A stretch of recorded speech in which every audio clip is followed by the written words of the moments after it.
Halo, halo, dzień dobry, witam Was bardzo serdecznie, witamy się w kolejnym odcinku latającej kawy porannej. Dzisiaj mamy naprawdę fajny odcinek, starałem się przygotować poranne espresso, żeby dodać Wam dużo energii, żebyście mogli rozpocząć ten weekend też z takim kopem. Mamy specjalnego gościa, którego wprowadzę za chwilę. Będziemy rozmawiali trochę o początkach FPV, czyli jak zacząć, jak przejść od DJI, od Mavica w świat FPV, który jest zupełnie innym światem. Jak oglądaliście Gwiezdne Wojny, jak oglądaliście Star Wars i te sceny w lesie, kiedy żołnierze Imperium ścigali się z bojownikami, tam było dokładnie pokazane, jak wygląda i najbliżej tego jest właśnie FPV. Słuchajcie, dziękuję bardzo serdecznie. Dzisiaj bardzo ludzi dołączyło do nas, bo mamy w tej chwili około 30 osób. Jest Fado, Paweł, Kamil, Skynet, Darek, Damian Pawełczyk. Słuchajcie, będzie to audycja dwujęzyczna, więc postaram się trochę tłumaczyć i na angielski, i na bieżąco, tak żeby ona była też odbieralna dla ludzi anglojęzycznych. So, hello, welcome to Flying Coffee. This is a live show. Today we have a special guest and we are talking about the first steps in FPV.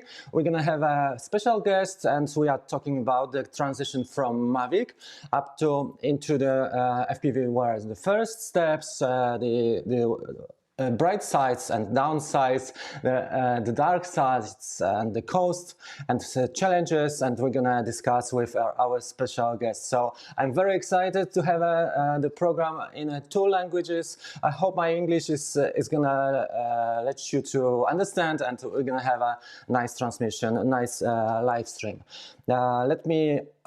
Teraz tak, spróbujmy trochę osób przywitać. Darek, Fado, Paweł, to już widziałem. Na rozbiegówce też były osoby w takim razie, które wcześniej wyświetliłem. Super, cieszę się.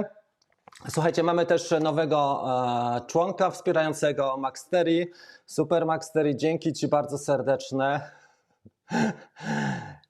Jest tutaj aplauz od Ciebie. Jest, dobra.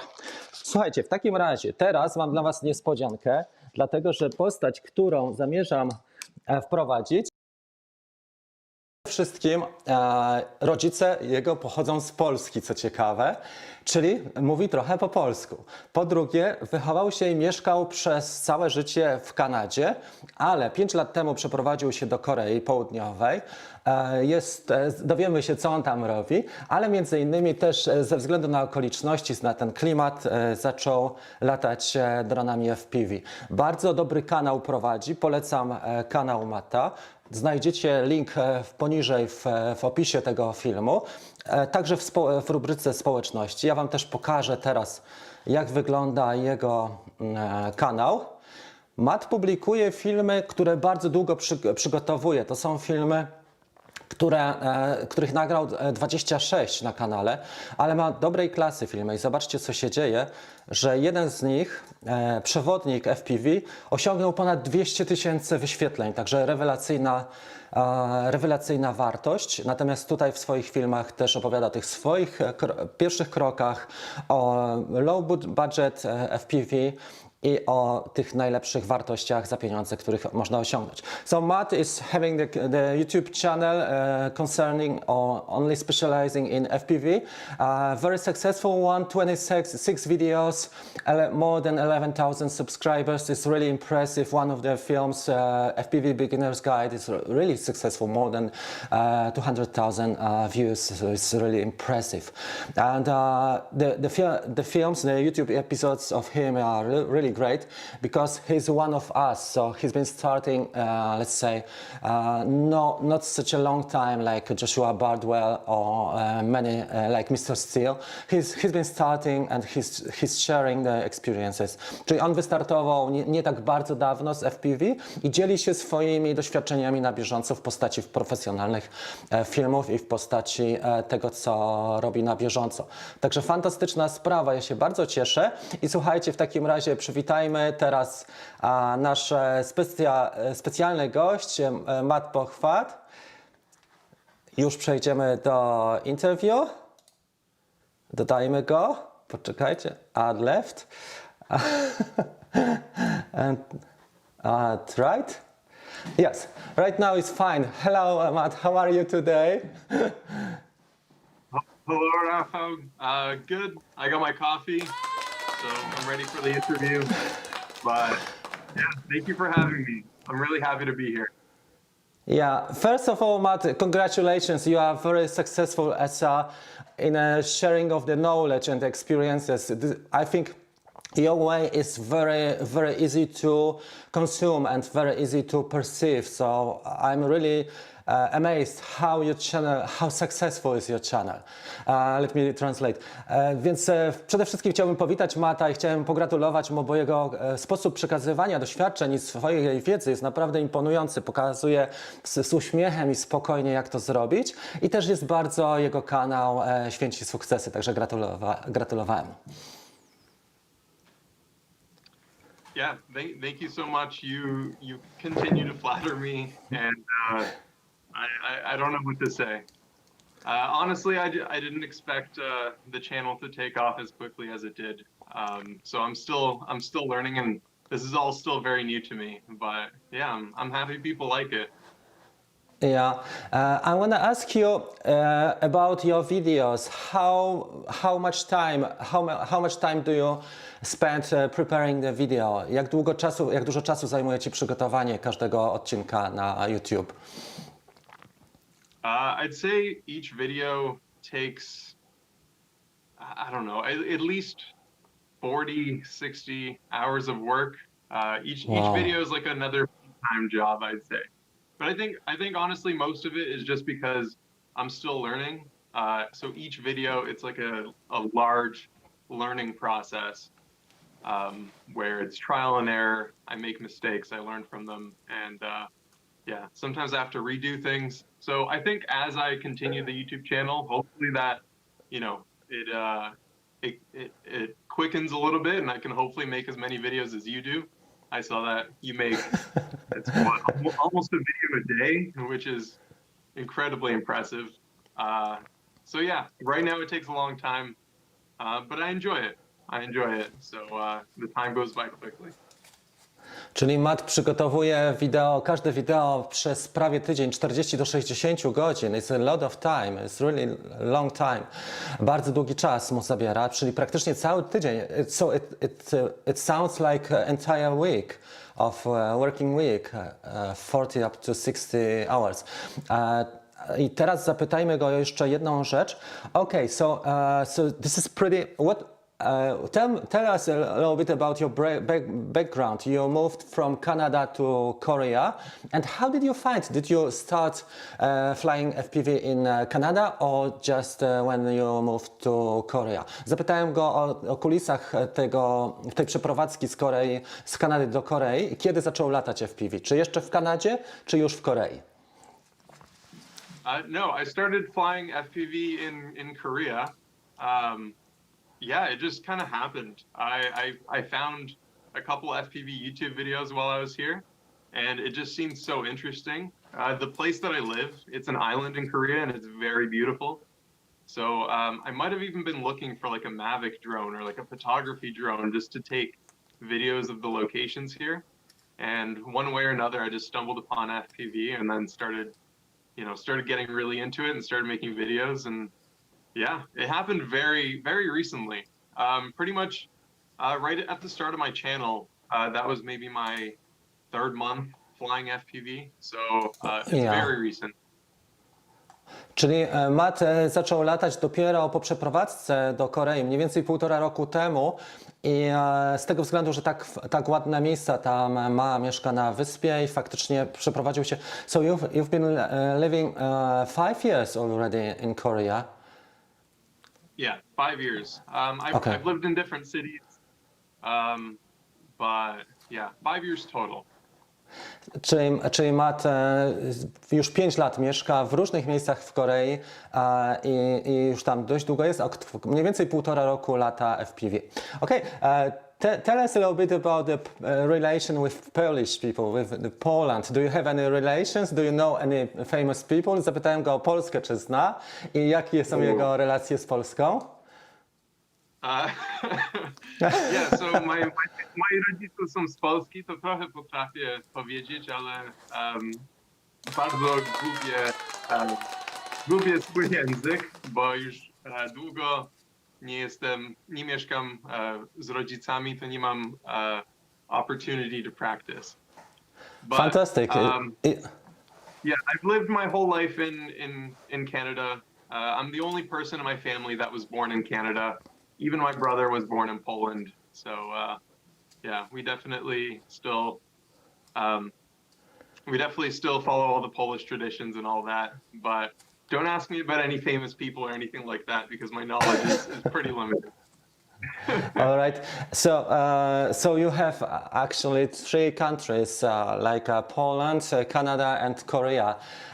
Which country is for you? I would say that right now the most.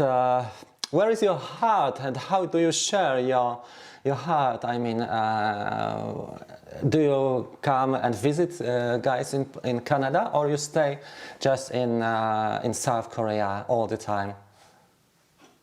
So I try to periodically, at least once a year, go back to Canada. But because of the situation around the world, it's been a little bit tough recently.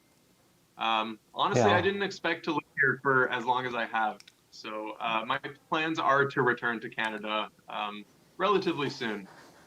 But yeah, I guess my heart would definitely still be in Canada. It's where I grew up. Everything that I know, all my friends, my family, everything's there. So I am excited to go back to Canada soon. Yeah, that's fine. It's a long time. Zapytałem Mata, gdzie jego serce jest, bo ma tak, korzenie polskie, całe życie spędził w Kanadzie i od 5 lat jest w Korei. Mówi, że jednak co roku stara się być w Kanadzie z powrotem, przynajmniej na wakacje, natomiast teraz ta sytuacja się zmieniła i myśli o tym, żeby wrócić jednak na stałe, żeby wrócić do Kanady. Where is your location in Canada? What place do you live? My family lives around Toronto. So Toronto. In that area, yeah. Yeah, fine. So it's a little bit eastern part. Yeah. Yeah. Yeah. Sometimes I follow the channel Chris and Becky. They are also from the eastern Canada, and Becky and Chris, and they are traveling sometimes through the area because they are staying in a Buffalo right now in the US. Yeah, Dobra. fantastic as well. Yeah. Yeah, it's great. Więc zapytałem Mata, czy mieszka w okolicach Toronto, właśnie z wschodniej Kanady. Oto. I teraz zapytamy go, and now we have some interesting questions. The first question, how much did you spend for the FPV in total? Ile wydałeś?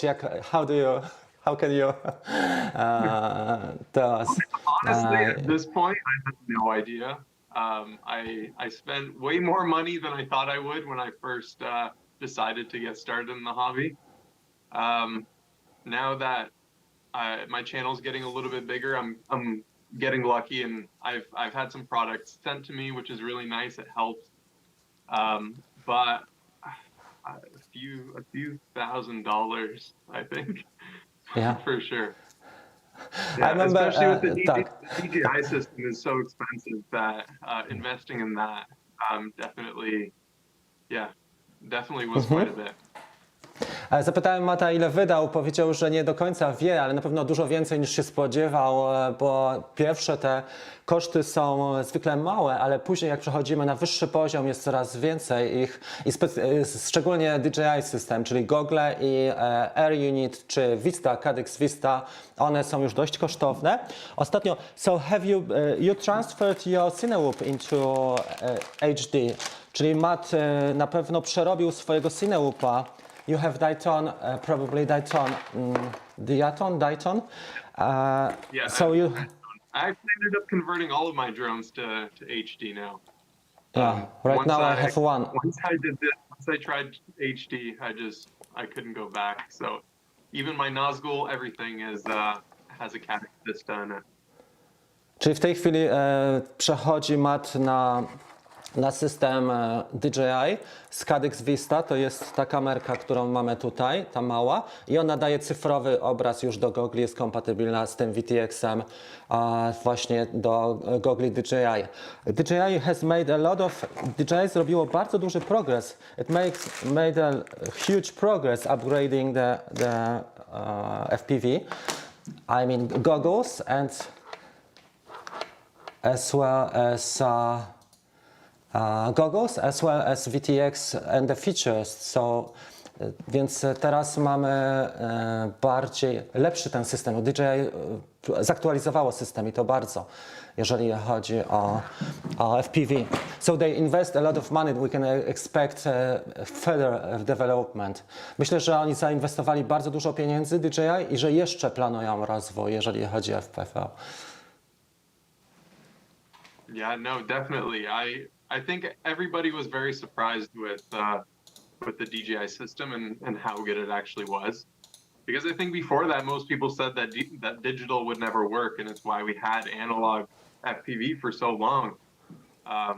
But yeah, DJI being the big company they are with all the money and resources, they really did make a really great product, for sure. Okay, so Matt, let us know the very first, let's say, majority of our guests are flying flights. They fly Mavic. Let them have a first 3 steps, the best steps, best steps in FPV. How should they start? I know from your channel, but how should they start in a briefly? Yeah, for sure. The first step is definitely to download some sort of simulator, which is like a video game, and just practice in there. Because flying FPV is nothing like flying a Mavic. The controls are incredibly difficult to grasp at first. Once you get it, it's much easier to get better. But the first, I'd say 20 hours of trying to learn is really difficult. So even getting like a controller that you can use, or if you have a video game controller or anything like that, that would definitely be the first step. So learning to fly in the video game or the simulator, once you feel comfortable with that, step 2 would be to, purchase some sort of beginner gear, maybe a small drone like the one you were holding, the Tiny Hawk or something like that. Those are fun because you can fly them around your house. It's harder to break. And yeah, that's really it. It's honestly just like a 2-step process. Yes, it's not easy. Czyli zapytałem Mata, jakie 3 kroki pierwsze powinniśmy zrobić. Na pewno zacząć od symulatora, dlatego że jest to jak gra wideo. Później radio kupić, czyli kontroler, który będzie kompatybilny zarówno z symulatorem, bo symulator można też zacząć od konsoli PlayStation albo Xbox, a następnie kupić już Taranisa, na przykład Taranis czy inne podobne radio, czyli transmitter, a następnie mały dron, taki jak nawet tutaj trzymam Tiny Hawk, to jest około $100, around $100, ale mają też zestawy ready to fly, czyli mają też z goglami zestawy i z aparaturą takie małe zestawy. Okay, so I started as well from your recommendation. Zacząłem też od rekomendacji Mata, but then later I've been following the path with Ishin Cinecan. It's nice quad, but unfortunately the canopy, to jest bardzo fajny quad też ten, ale ta obudowa, canopy, is not durable at all. It breaks, it breaks a lot. So it's broken, więc ona bardzo pęka. And the second one, unfortunately my motors needs to be replaced. I niestety silniki też już mi strzeliły. The wires are not connecting well, so I experienced some breakage. But the quality is really great because we have a 4K camera on the board, so there are 2 cameras right here. Czyli ja zacząłem później, my second step, moim drugim po tym był właśnie Ishin Cinecan. I on jest fajny, tylko że pęka obudowa i czasami mam kłopoty tutaj z wtyczkami, with connection tutaj. My first step was Cinewoop Mega B. Unfortunately, I lost Mega B. I cannot show you here. It was just learning by flying, and I lost the connection on the wind because Cinewoop is very wind sensitive. So it's been taken out of range. I couldn't find it. Probably it really drowned in a lake. Więc trzeci mój dron to był Cinewoop Mega B, iFlight Mega B, niestety zgubiłem go, wiatr mi go zabrał i prawdopodobnie utonął, to było na Mazurach, więc to był mój trzeci. What about your bigger drone, the first bigger drone? It was not Nazgul. Yeah, the first one I bought was the Aris X220. I can't remember who recommended that one, but I bought it because it came with like a ready-to-fly kit. So my original Taranis radio and everything came with it, which I thought it'd be easier to use. You're supposed to just be able to plug it in, put in a battery, and just right away take it up into the sky. So I bought that one, but honestly, I wasn't that happy with it. So it was pretty soon after that I bought the Nazgul. Yes, czyli Matt powiedział, że zaczynał od Arisa 220 z tego względu, że tam był też w zestawie, to był zestaw ready to fly, miał aparaturę, czyli miał kontroler i miał też gogle, ale nie był zbyt zadowolony z tego zestawu i niedługo później nabył Nazgula. To był ten analogowy, zwykły Nazgul. Jakie były twoje pierwsze wrażenia z tej transformacji? What was your first impression from transforming from Aris to Nazgul? And what is the value for the money? Honestly, the first reason why I wasn't too happy with the Aris is I just kept having these technical difficulties with them, and I couldn't figure out what they were. Which as a beginner was a little bit overwhelming because I didn't have the knowledge to fix it. So I started going into forums and stuff like that and asking people for help, and even the people I was asking weren't able to figure out the problems. So it was just very frustrating and difficult to get up in the air. While I found the Nazgul was very easy to bind to the radio, and yeah, the quality is just overall, I think, much better. It felt very smooth when it was in the air, and it was easy to control and everything. So, yeah, I love the Nazgul. Czyli Matt zaczynał od Arisa 220, ale nie był zadowolony z jakości. Wszedł na fora internetowe, śledził dyskusje, natomiast nadal to nie było to, czego się spodziewał. Nadal nie wszystkie rozwiązania były łatwe do znalezienia i zdecydował się właśnie na Nazgula 5, na wersję analogową. I ta wersja mu już pasowała. To jest już quad, który jest 5-calowy, 5-inch quad i faktycznie lata bardzo dobrze. Muszę powiedzieć, że wartość za pieniądze jest naprawdę rewelacyjna, bo gdybyśmy chcieli złożyć go, zbudować od podstaw, zapłacilibyśmy pewnie z $50 więcej. I must say it's also very great value for the money, because if we would like to build the quad from the scratch, probably it would be around 50, 70, even $70 more expensive than bind to fly version from iFlight. Yeah, no, iFlight products are really great. I honestly don't know how they sold it for so cheap, but I believe it was like one of the best-selling drones of 2019. Yes, probably this is one of the best products for the money. Okay, let me have a next general question. Your best 3 experiences, or why, the reasons, your best 3 reasons why FPV is such a let's say attractive. Attractive is not the best. Worth to practice. Fantastic hobby. Zapytałem Mata, żeby podał 3 powody, dla których warto latać FPV i dlaczego jest to tak fajne hobby, dlaczego jest to tak ekscytujące hobby. I think the first thing is just being able to see your own neighborhood or the places that you're so familiar with from such a new perspective. Like it feels like you're playing a video game, but it's real and it's there and it's the places you know, and it's honestly an amazing feeling. Even just watching other people flying on the internet or like on YouTube is not, it doesn't compare to actually being in control and being able to go wherever you want. I definitely think that's the best part about the hobby. Absolutely.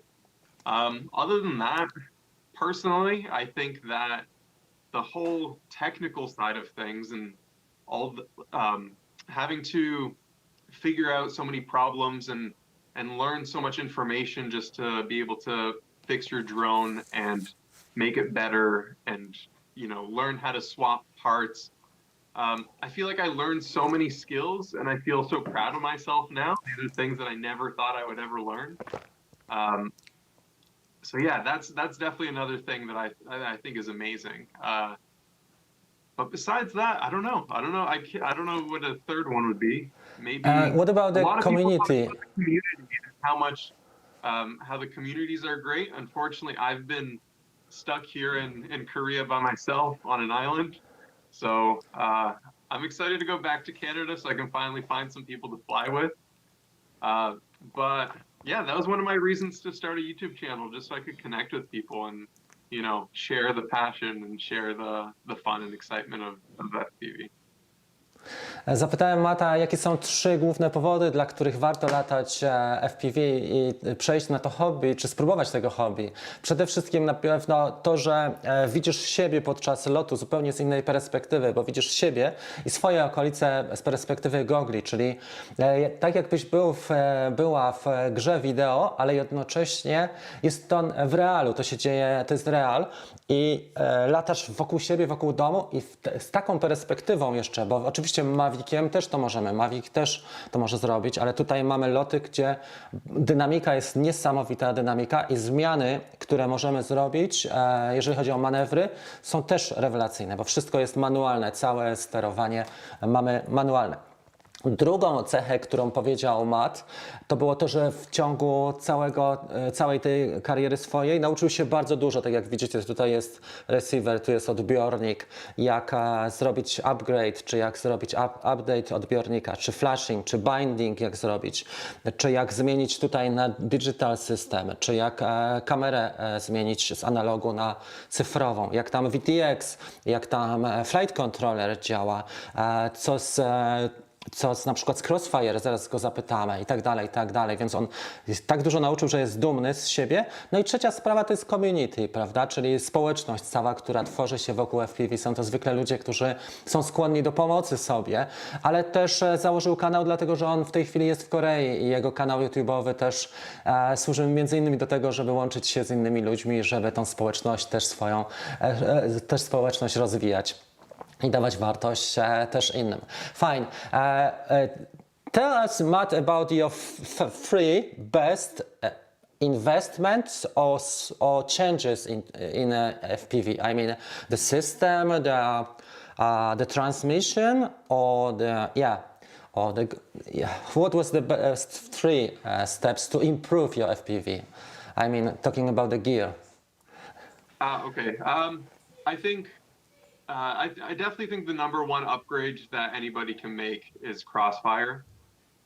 Like you said, you lost one of your Cinewhoops because the wind took it and it went out of range.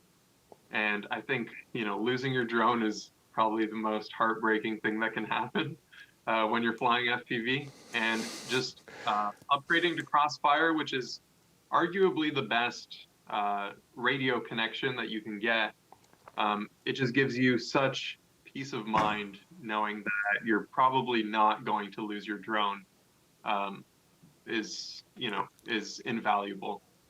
Besides that, I want to say the DJI system. I want to say that it's one of the best upgrades I've ever made. I don't know if it would be worth it for everybody. It is very expensive, but it does completely change your experience. Just being able to see with such high definition is really enjoyable, in my opinion. But again, it is very expensive. Besides that, what would the third thing be? I think just having a good radio is also probably the best investment that I made. Even with the Tyrannus that I had before, there were a couple. The original model of the Tyrannus, it had a few bugs, and it didn't connect to simulators or to the computer or to crossfire very easily. And having a good radio, now all the new radios have like that multi-protocol where they can connect to various receivers. It makes everything that much easier. Yeah. Let me ask, there are some questions.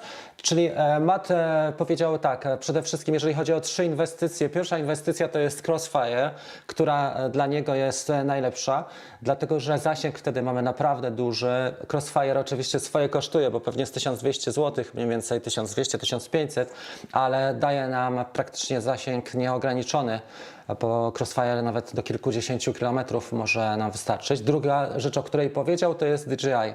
Oczywiście to jest drogi system, DJI Gogle i VTX, czyli ten system przekazu, ale daje nam zupełnie inne doświadczenie, dlatego że w analogu często nam śnieży. Ten obraz jest taki, że nie widzimy poszczególnych gałęzi, nie widzimy tych poszczególnych małych przeszkód, a w systemie DJI, w tych goglach DJI FPV faktycznie widać dużo lepiej i to była ta inwestycja. Oczywiście one są drogie, ale tak patrząc z perspektywy czasu, one naprawdę dają radę.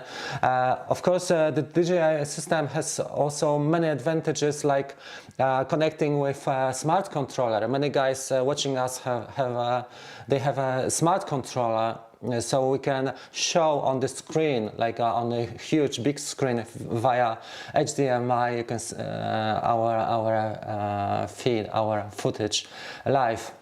This is really fantastic. Yeah. Especially for anybody using drones for professional reasons, any sort of like filmmaking work, having that kind of connectivity where you can show your footage on a screen is a huge benefit, for sure. Yeah. Showing the person that you're working for an analog feed with how grainy it is doesn't look as professional as if you were using DJI, that's for sure. Right. Zapytałem Mata też o to, że właśnie zauważyłem, że też system DJI ma rozszerzenia. Możemy podłączyć się poprzez USB-C do smart controllera, a dalej wyjść po HDMI, czyli po HDMI na zewnętrzny ekran. Można to pokazać na żywo albo klientowi podczas nagrania. A jeżeli pokażemy już wersję analogową z monitora czy z gogli, drugich gogli, no niestety ten obraz analogowy nie wygląda tak dobrze. Okay, so right now we are close to the perfection. So right now we know I think the best system would be 5-inch or Cinewhoop. Yeah, what would you recommend with Crossfire and DJI FPV system? I think for somebody getting started, 5-inch is probably the way to go. Once you're comfortable already flying in a simulator and you're not too worried about crashing, I think having a 5-inch drone is a little bit more versatile, because you can go slowly like a Cinewhoop would, or you can go fast. You can, with the Nazgul, you can almost do any type of flying. With the Cinewhoop, Right. You're kind of limited to, slower, kind of more cinematic shots, which, if you're shooting close to people, definitely you should get a Cinewhoop. But yeah, I think for most people, I would recommend a 5-inch. Yes. I think zapytałem, czy Cinewhoop, czy 5-calówka. Matt powiedział, że jednak 5-calówka, też się zgadzam, z tego względu też, że jest cichy, ale też można nim latać spokojnie, można latać bardzo dynamicznie i uzyskać wszechstronne ujęcia na pewno 5-calówką. Wymaga oczywiście dużo ćwiczeń na symulatorze, mniej więcej 30 godzin, a wcześniej latanie na mniejszym dronie, ale 5-calowy quad jest naprawdę całkiem dobrą inwestycją. Of course, the Cinewoop is very noisy. I don't know how about your experience, but in my case, the people react on a Cinewoop. It's very noisy, so it's hard to fly close to people. This one is pretty, yeah, it's not such a noisy as Cinewoop. The 5-inch are definitely quieter. Also depends on the propellers you're using. But yeah, for the most part, they are quieter. I don't know if you saw recently, iFlight announced a new kind of Cinewoop drone. It was called the ProTech, I believe. It's like a Cinewoop. It still has the ducts, but they're claiming that it's, you know, a little bit more for racing as well. It seems kind of like a in between the regular 5-inch and a Cinewoop. So I'm pretty excited for that. I might have to pick one of those up and try it. Ja. Czyli Matt mówi, że faktycznie Cinewoopy są hałaśliwe, aczkolwiek iFlight ma teraz ten nowy model, który zobaczymy, może się nim zajmiemy w najbliższych kawkach, ale który ma połączenie cech 5-calowego i Cinewoopa i to może być naprawdę fajne. Okay, let us review the questions from the viewers, the guys. Tomek is asking, exactly, Matt, that's why I started FPV. How many FPV? Kamil is asking, how many FPV drones do you have right now? Now I have 8. Eight. I have the Cinewoop, my Nazgul. I still have the original Aris, the first one that I bought. And then my last 5-inch is like a custom built one that I made. Wow. And then I have four small ones. So I have the Tiny Hawk Pad. What else was there? The Mobula 6. Wow. I also have, I don't remember. I have the Beta Flight FPV, like the small Cinewoop that use the naked GoPro like cameras. Wow. And then one other one I can't remember. How do you like the Beta FPV? It is 95 or 85. Which model do you have? I got the 85. I got the smaller one. Yeah. It's all right. It's not as simple to use as like a Nazgul or some other drones out there. It's a little bit more tricky, especially when you use it with like a naked GoPro on it. Connecting it to your phone and also making sure that the Wi-Fi antenna doesn't burn out, and a few other reasons. It's not as easy to use, which makes it a little bit less enjoyable. But it's still a good product.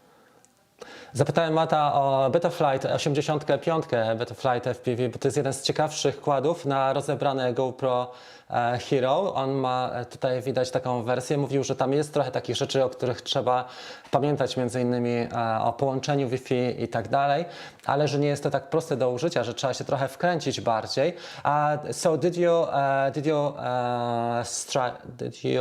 turn down the GoPro 6? Have you? Yeah, so I tore down the GoPro 6, and I took it out for a few test flights, and like the footage that you get at the end is really worth it because it's really cool. You can go through really tiny gaps, even through branches and stuff like that. I was flying through a forest, but yeah, I ended up burning out the Wi-Fi antenna, so I can't hook it up to my phone anymore.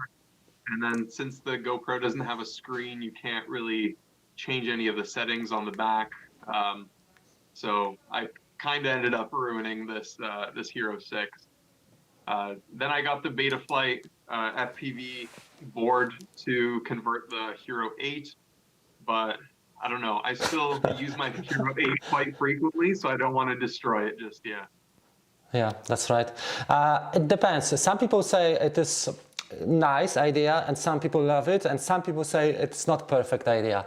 I've seen the Nerk FPV. He's been talking maybe two weeks ago, maybe 1 week ago, about the differences, and he prefers entire GoPro on Cinewoop at least. It depends, you know. From the watched second. the video, and I definitely agree with a lot of the points he makes, for sure. Yeah. Fajnie. Pytałem Mata, czy sam rozbierał, więc szóstkę rozbierał. Oczywiście są różne tematy, które są trudniejsze. Na przykład to, że spalił antenę i nie jest w stanie połączyć się z GoPro teraz. I właśnie to są takie rzeczy. Więc dużo osób mówi, że żeby jednak latać z całym GoPro, czy z inną kamerką sportową typu Osmo Action i żeby to faktycznie w całości trzymać. Okej, fine. Jeżeli mamy jakieś pytania, Beta Flight w planie, there are some investment plans. Tomek says, great drone. Czy mamy jeszcze jakieś pytania? Kamil pytał nas. Okay, that's more or less everything, Matt. I want everybody to join your channel. Słuchajcie, bardzo chciałbym Was zachęcić do tego, żeby odwiedzić kanał. Ja już podam link tutaj do kanału. Momencik. Zobaczmy czy ten link będzie dobry. Command C. One moment, I'm gonna just feed the channel link. Probably this one should be working fine. If not, probably yes. Jeżeli nie, to znajdziecie link w deskrypcji poniżej. The link is also in the description. Czyli wszystkich chciałbym zachęcić do tego, żeby śledzili kanał. Trzymamy kciuki. We keep the fingers crossed, Matt. Thank you very much for the interview. It was really great time spending with you. I hope we can keep contact and from time to time just communicate. What do you do? Hubert is asking, what do you do for the living, for the work? How did you earn money for the hobby? The last question. Yeah. No, I work at a school in Korea, so I'm a teacher. So right now I'm not teaching, but I am working in a school, and yeah, it's a full-time job, so having enough time to make the YouTube videos is definitely tough, but I'm making it work somehow. Yeah, fine. All right. Some people say they already subscribe to your channel. And okay, definitely the last question of Mariusz. Ostatnie pytanie Mariusza. How many drones did you lose or crashed? What was the biggest loss of your FPV career? So I've definitely crashed a lot, but I've luckily never lost a drone yet. Which is surprising. I've taken it up many mountains, and there was one time where I had a close call. I was flying incredibly far. I didn't have the distance on my goggle screen, but it was probably one of the furthest flights I was doing. And as I was on the peak of the mountain, the wind really took it, and I was worried that I wouldn't be able to make it back. But to date, no drones lost. Hopefully that continues. Bravo, Matt. Okay, Matt, thank you very much for your visit. I think for many people it was very helpful, and your channel also is doing very well. So see you somewhere in a journey. Thank you very much, i myślę, że to byłoby tyle. Dziękujemy bardzo Mattowi. Pamiętajcie, żeby odwiedzić jego kanał, żeby napisać mu fajne komentarze i zasubskrybować jego kanał. Thank you very much, Matt. Absolutely. Thank you so much for having me. Yeah. Right now we swap. Okay. Bye bye. Dobrze. Słuchajcie, bardzo dziękuję za obecność na tym wywiadzie. Mam nadzieję, że dla wielu osób on był pomocny i że był ciekawy i że daliśmy radę. Słuchajcie, to nie jest też dla mnie proste, bo to wymagało przygotowania tego wywiadu, ale cieszę się, bo myślę, że możemy iść tym tokiem, może nie co tydzień, ale zapraszać gości, już mamy przetarcie, jest coraz lepiej, jeżeli chodzi o live'y. Bardzo dziękuję Wam za to, że oglądacie, że jesteście tutaj z nami. Staram się, żeby ten kanał też był bardzo zróżnicowany, żeby tutaj były treści z lotów, nie tylko treści z zabiórka czy ze studia, ale też żeby były treści z lotów, żeby były treści z najnowszych technologii, ale też tych sprawdzonych, takich właśnie jak powiedzmy to, co wspomniał, czy Beta FPV, czy Nazgul i tak dalej. żeby pokazać, co jest aktualnie najlepsze, jeżeli chodzi o technologię i ten nasz świat dronowy, że na DJI też nie kończy się ten świat, ale że możemy zrobić coś więcej. Słuchajcie, zapraszam Was też oczywiście do wszystkich wydarzeń, które mają miejsce. W czwartek będzie webinar wieczorem około 20 na żywo dotyczący eksploatacji Mavica Air 2 i Mini 2, czyli te drony, które mają aplikację DJI Fly, ale też o Mini 1 powiem, dlatego że ma wsparcie już w tej chwili Litchi. To jest taki ważny moment, kiedy od wczoraj już Mini 1, gdzie wiele osób waha się, co zrobić, czy sprzedać go. Słuchajcie, od Mini 1 ma już właśnie Mavic Mini, ma wsparcie Litchi, czyli jesteśmy w stanie używać fajnych funkcji typu trackowanie, orbit, czy panoramy. Dużo tam jest naprawdę wspaniałych rzeczy. Teraz jest Black Friday na horyzoncie, może powiemy o tym, bo myślę, że Litchi będzie tańsze, zwykle około 75-80 zł kosztuje na Black Friday, ale inwestując tą kasę macie zupełnie innego drona i zbliżamy się nawet poza granicę tego, co potrafi Mini 2. Bardzo dziękuję za dzisiejszą audycję. My o 10 mamy live'a na grupie naszej Dream Team. Dla osób, które śledzą też kanał i dotrwały do tego momentu, pamiętajcie, że jest zawsze darmowy warsztat online'owy pod filmem. Ostatnio dołączyło 800 osób, ja byłem w totalnym szoku i zapraszam Was do tego warsztatu. Dziękuję serdecznie, dziękujemy też Matowi. Pamiętajcie, żeby odwiedzić jego kanał, Mat Pochwat. Ja tutaj ten kanał postaram się wkleić jeszcze raz. Bardzo fajnie to wyszło dzisiaj i naprawdę ma też chłopak talent do tego, żeby przekazać, dzielić się wiedzą, bo takich ludzi jest naprawdę ze świecą szukać. Wiele osób jest z nas bardzo zdolnych, z fantastycznymi fotografami, czy świetnie lata, czy robi wiele rzeczy naprawdę wybitnie, ale trudno jest przekazać takie sprawy. Naprawdę dzielenie się to jest osobna sztuka, a tutaj Mat potrafi. Słuchajcie, dzięki serdeczne. Wcześniej mieliśmy Marcina oczywiście na kanale i cieszę się, że był nam jednym z pierwszych gości. Jest też dzisiaj z nami. Tydzień temu była Koni, a dzisiaj był Pochwat. Słuchajcie, dzięki za uwagę. Widzimy się już wkrótce a z grupą Dream Team widzę się o godzinie 10. I Maxtery też bardzo chciałem Ci podziękować za dołączenie do patronów do tego kanału, czyli do społeczności wspierającej. Trzymajcie się i do zobaczenia. Cześć!